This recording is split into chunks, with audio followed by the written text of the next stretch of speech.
first guest tonight was a cast member on Saturday Night Live. Currently, you can see him in the new ABC sitcom, The Norm Show. Please welcome Mr. Norm MacDonald.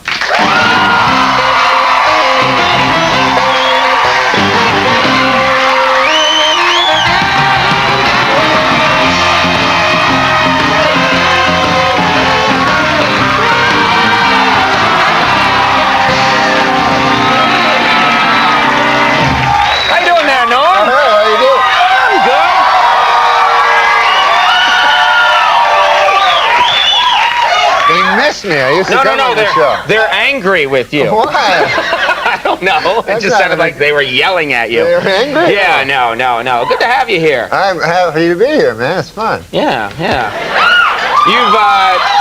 You've gone through a lot of changes. You're doing the sitcom thing now. You've done the movie thing. Do you miss, I mean, I know you're not doing, of course, the news thing anymore, but you like that news, don't you? You like to read that. You like to read that paper and think of them jokes. Yeah, the newspaper. That's the one I meant. All kinds of newspapers. I read the Newark Star Ledger. Yeah. And that's about the only one I read. But no, I like reading the news. But now I find it boring because it's like they're not. You know, the president's dirty sex isn't in the news anymore. You know. Right. And I love that, man. That was the greatest.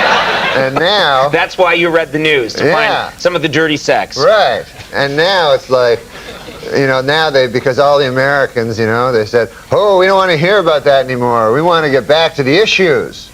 You know, we want to start talking about them issues, you know? And then I've never in my life heard anybody talking about issues. You know what I mean? Like when this sex thing was going on, I heard everybody talking about it, but I've never gone into a room, 3, 4 guys talking about the deficit. You know what I mean? Never happened once? I've had a conversation about, every time, this is my conversation about the deficit, I'll say to my buddy, I'll say, hey, you know the deficit, what the hell is that anyway? And then my buddy will go, I don't know, something about it. But when it was about the dirty, dirty sex, that gave you a chance to talk politics. Isn't that what it's all really about? Now, Norm, let's subject to sex. You got a vice. You've got a vice, and we should talk about it here. Not the dirty, dirty sex. I don't know about that, but you're a gambling man, aren't you? You like to gamble. Well, I like to gamble legally, not with bookies, especially not with that. Anyway. What the hell almost happened there? You must have had a little meltdown there. No, I don't like bookies anymore. But anymore. I never liked I don't like the mafia anymore. No, but the thing is, I like to go to Las Vegas and Atlantic City. That's a beautiful town, Atlantic City. Yeah. And you guys from Atlantic City? No. I just wanted to shout. Okay. So yeah, like I went to Vegas a couple weeks ago, and a funny thing happened. Hey, Andy. Hi. And a funny thing happened there in Vegas, right? I go there, you know, to gamble. I meet a couple of midgets, you know?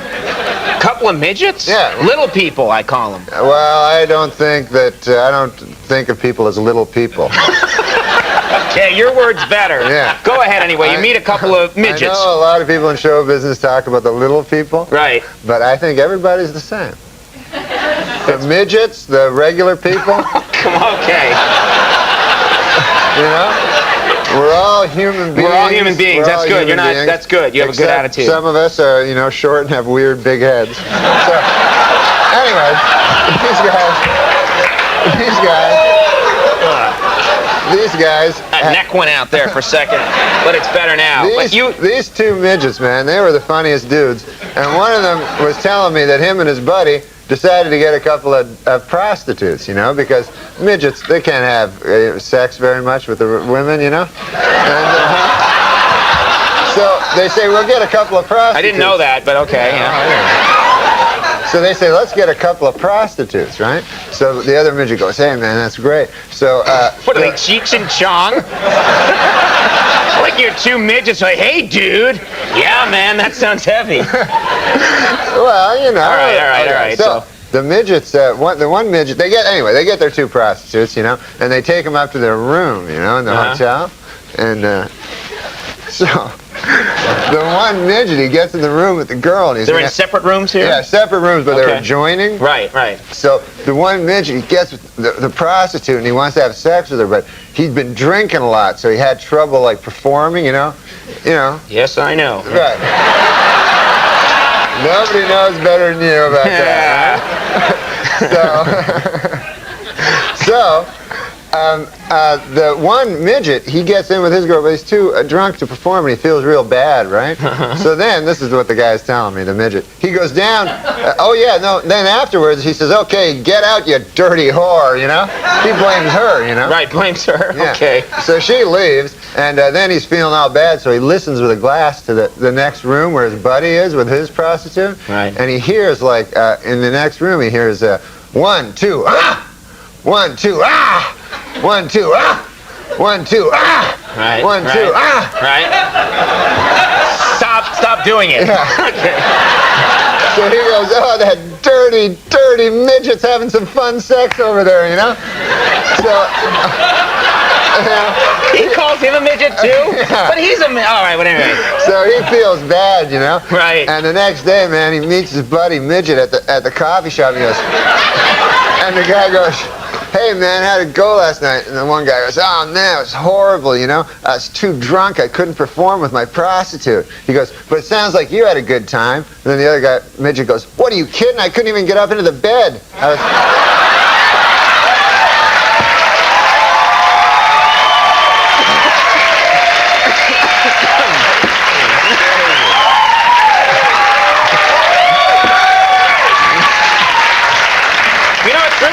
That you ran into those guys because it's such a good story. I know. But they're happy ending. They did very good at Baccarat, and they went home. They were happy.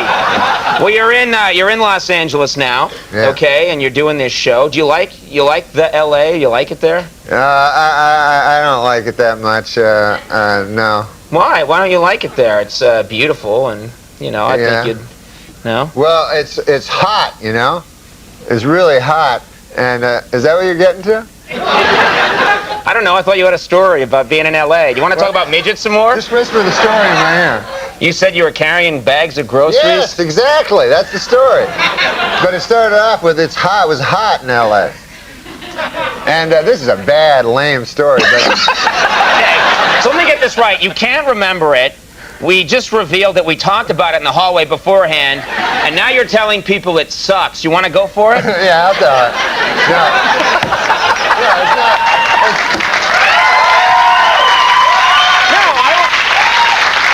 No, it's not that. I want to see him do it now. Okay.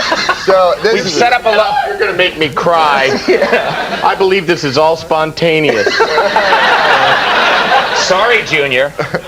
You don't like L.A. because it's hot. I was talking to Andy before the show, and apparently I made a mistake one time in the show where I intimated that maybe Andy was into gay porno. You remember that? I didn't, but now I do, yeah. Which he was not, which he's not into, and I never meant to intimate that he was gay in any way. Right. Just that he had an obsession with watching gay porno. Okay. There is a difference. Of course. Everybody loves gay porno. Right, exactly. Right. Yeah. What's not to like? So anyway, baseball. so I said I'm sorry. He said, I said I'm sorry about that. Right. And I said I would never mention again his alleged obsession with gay porno. Right. And I won't. But anyway. We're gonna run that on a loop. Play it over and over again. No, he's got a wife. Yeah, I know. Yeah. What are you talking about? I know that. Have you ever met her? Yes. Okay, good. What are you talking about? She does exist. She does exist. She exists. Yeah. That's what I'm trying to tell the people. I don't want them to think that Andy's into gay. And there's nothing wrong with being gay. Unless you're not gay, and then there's something horribly wrong with it. That's when it goes awry? Yeah, that's when it's the worst thing you could be is gay when you're not gay. Right. Yeah. It's all a misunderstanding. Yeah. I mean, even a lot of gay guys don't want people to know they're gay, let alone straight guys, right? You lost me there. Yeah, some do, yeah. Some guys who are, Secret, they call them secret gay guys. Exactly, yeah. Yeah. Yeah. They pretend like they're not gay guys. Then call them... Who calls calls them secret gay guys. I'm telling Look you. out, there's a secret gay guy coming down the street. What do they walk around like that? Where do you get this stuff? No, because You're the worst. No, because it's not visible. You can't visible, tell. right. It's not like if you're a midget, you can't pretend you're not a midget. Okay. Now, you know what was beautiful? The way you brought it all around again. Yeah, I'll tell you something though. We gotta go, when yeah? I was a kid, Yeah. and I'd be hitchhiking, and I always hitchhike home when I was a young kid. Yeah. And the only guys that would pick you up to hitchhike were these old secret gay guys. And they'd drive in their station wagons, right? So that you knew they had a family. And then they'd get in the car, they'd go, come on in there, buddy. And so you'd be doodly-doo. You just want to get home. You weren't going doodly-doo. You just want to get home. And then they'd throw like subtle hints, you know, like they go, I got some beer in the trunk. And then you go, no, So that's Bob good. Dole picked you up.